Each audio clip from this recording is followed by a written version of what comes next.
BJP ಜಿಲ್ಲಾಧ್ಯಕ್ಷ ಸ್ಥಾನ ಒಂದು ಮಹತ್ತರ ಜವಾಬ್ದಾರಿಯಾಗಿದೆ. ಇದೊಂದು ಅಧಿಕಾರ ಅನ್ನೋದಕ್ಕಿಂತ ಜವಾಬ್ದಾರಿಯ ಸ್ಥಾನವಾಗಿದೆ. ಈ ಜಿಲ್ಲೆಯಲ್ಲಿ ಅತ್ಯಂತ ಹಿರಿಯರು, ಪ್ರಜ್ಞಾವಂತರು, ಜೊತೆಗೆ ಜೀವನವನ್ನೇ ಸಂಘಟನೆಗಾಗಿ ಮುಡಿಪಿಟ್ಟವರು, ನಾಯಕರು ಇರುವಂತ ಕ್ಷೇತ್ರ ಇದಾಗಿದೆ. ಸತತ 2ನೇ ಬಾರಿಗೆ ವಿಶ್ವಾಸವಿಟ್ಟು ಜಿಲ್ಲಾಧ್ಯಕ್ಷನನ್ನಾಗಿ ಮಾಡಿದ್ದಾರೆ.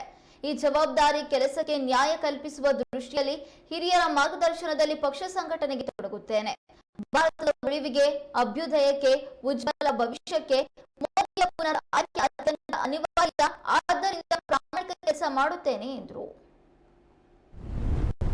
ಬಿಜೆಪಿಯಲ್ಲಿ ಜಿಲ್ಲಾಧ್ಯಕ್ಷ ಸ್ಥಾನ ಒಂದು ಮಹತ್ತರವಾದಂಥ ಜವಾಬ್ದಾರಿ.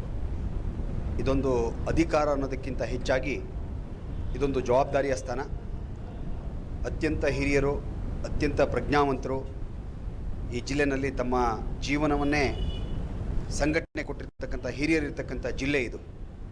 ಇಲ್ಲಿ ಸನ್ಮಾನ್ಯ ಯಡಿಯೂರಪ್ಪನವರು, ಈಶ್ವರಪ್ಪನವರು, ಶಂಕರಮೂರ್ತಿಯವರು, ಸನ್ಮಾನ್ಯ ಸಂಸದರು, ಶಾಸಕರುಗಳಿರ್ತಕ್ಕಂಥ ಈ ಕ್ಷೇತ್ರದಲ್ಲಿ ರಾಜ್ಯಾಧ್ಯಕ್ಷರ ತವರು ಜಿಲ್ಲೆಯಲ್ಲಿ 2ನೇ ಬಾರಿಗೆ ಸತತವಾಗಿ ಈ ಒಂದು ಜವಾಬ್ದಾರಿಯನ್ನು ಸಂಘಟನೆಯ ಹಿರಿಯರು ವಿಶ್ವಾಸ ಇಟ್ಟು ನನಗೆ ಕಲ್ಪಿಸ್ಕೊಟ್ಟಿದ್ದಾರೆ.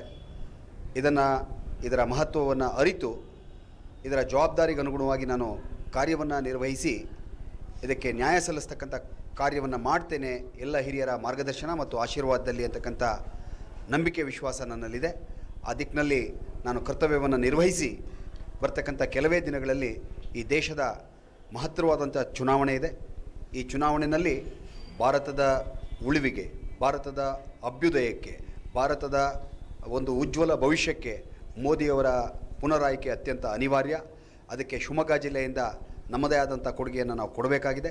ಆ ಹಿನ್ನೆಲೆ ಒಳಗೆ ನಮ್ಮೆಲ್ಲ ಹಿರಿಯ ನಾಯಕರ ಮಾರ್ಗದರ್ಶನದಲ್ಲಿ, ಆಶೀರ್ವಾದದ ಮುಖಾಂತರ ಜಿಲ್ಲೆಯಲ್ಲಿ ತಳಮಟ್ಟದಿಂದ, ಬೇರು ಮಟ್ಟದಿಂದ ಇನ್ನಷ್ಟು ಸಂಘಟನೆಯನ್ನು ಸದೃಢ ಮಾಡೋ ದಿಕ್ಕಿನಲ್ಲಿ ಪ್ರಾಮಾಣಿಕವಾಗಿ ಕರ್ತವ್ಯವನ್ನು ನಿರ್ವಹಿಸ್ತೇನೆ. ಆ ದಿಕ್ಕಿನಲ್ಲಿ ನಮ್ಮ ಮೇಲೆ ವಿಶ್ವಾಸ ಇಟ್ಟು ಜವಾಬ್ದಾರಿ